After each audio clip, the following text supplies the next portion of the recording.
everyone, my name is Veronica and today I am doing my, what month is this? April wrap-up. I started the month in a reading slump. I'm ending the month in a reading slump. However, I read 7 books this month, which actually is quite a lot. I don't feel happy when I'm reading. I don't know. I'm just kind of like, this whole month and I'm still in that kind of slump. So I'm hoping to get out of it because I really do need to read a lot of these books in the month of May. However, now that I've complained about my awful slump, I will show you the books that I read. Okay, so the first 3 books that I read, I don't have physical copies of. But the first one was The House of Hades by Rick Riordan, and this is the 4th book in the Heroes of Olympus series. You may or may not know this about me. I'm not a huge fan of the Heroes of Olympus series. I was a major Percy Jackson fan, but I've never been a huge fan of the Heroes of Olympus, and I've never been a Percabeth supporter. So I'm not super positive when it comes to that series. However, I do enjoy it enough to want to keep reading them, and I do love Greek mythology and Roman mythology, so I do want to see where the story goes and what they bring into it and stuff, so I do keep reading them.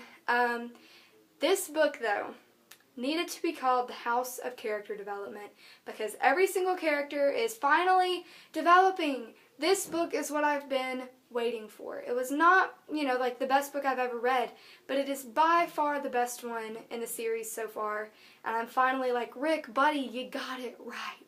You finally got it right. You finally left me satisfied.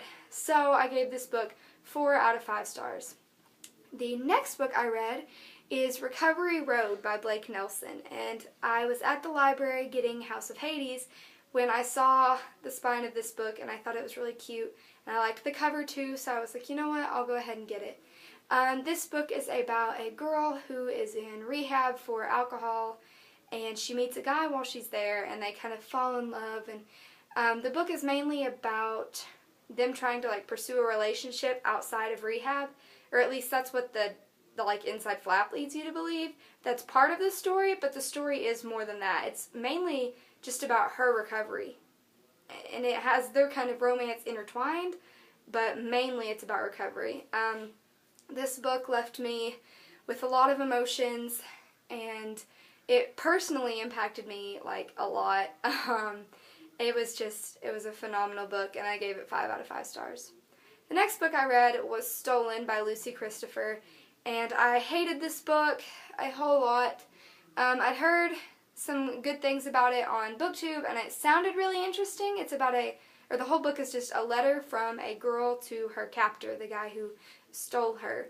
And it's written, I don't know, it was so boring. It's just 2 people in the middle of the Australian outback, so it's not a whole lot happens. So I was so bored, the whole entire book. Finally, I forced myself to sit down and, in one day I read the last 150 pages because I was like, I just need to get this thing done with. But it was really boring.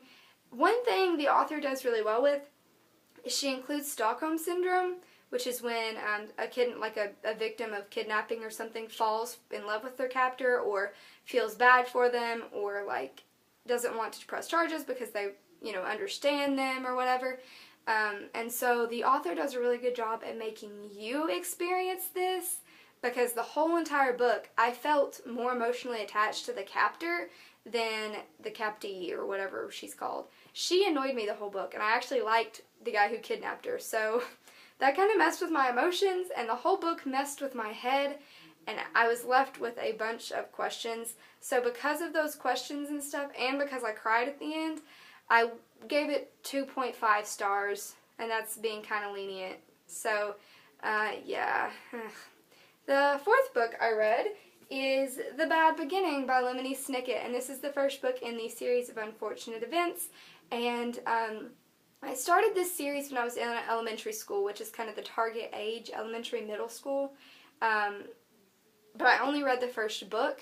I didn't continue the series, and my brother's friend lent me all 13 books, and I need to get them back to him really soon because I've had them for 4 months. So I finally started them this month. This one, I didn't enjoy it a whole lot because I knew what was going to happen. I vaguely remembered what happened, so it like wasn't very suspenseful or anything for me. And it is for young readers, and you can tell that kind of. But despite that, it is enjoyable, so I gave it 3 out of 5 stars. The next book I read is The Reptile Room by Lemony Snicket, and this is the second book in the series of unfortunate events. This one was a little bit better just because I didn't know what was going to happen, but it was still quite predictable, and again, I gave it 3 out of 5 stars. The next book I got from the library because I had 10 pages left in the second book, and I didn't have another book with me at school, and I was like, I need one. So I went to the library, and I was looking around, and I saw this book, and I was like, wow, I should read that. And that is Why We Broke Up by Daniel Handler. The reason I decided to read it was because Daniel Handler is Lemony Snicket. Lemony Snicket is his pseudonym that he used for the series of unfortunate events. So I was like, that's kind of ironic. I should go ahead and read that. I've seen this book a million times before, and because I hate the spine of it, I've never picked it up. But I am regretting that so hardcore because this is one of the best books I've ever read. It's written in a really strange way, but it kind of grew on me. She just talks, like, there's no grammar or sentence phrasing or anything, so sometimes you don't know what she's talking about, but it was good despite that. Obviously the title is Why We Broke Up, so you know that the couple's gonna break up, but, like, as she's telling the story, I just kept falling in love with them as a couple, and I'm like, please have some kind of plot twist at the end where in the middle of the letter they get back together or something. Like, I was pulling for them the whole time, and it left me so heartbroken. But it was so good, and I gave it 5 out of 5 stars. The final book that I read in the month of April is The Wide Window by Lemony Snicket, and this is the third book in the series of unfortunate events. This one is my favorite so far. It was a little bit longer and had some more stuff thrown into it, because like halfway through you thought it was going to be over. So he like kept adding in more surprising stuff. So yeah, this one is my favorite so far, and I've read reviews online that say they just get better and better. But I gave this one 4 out of 5 stars.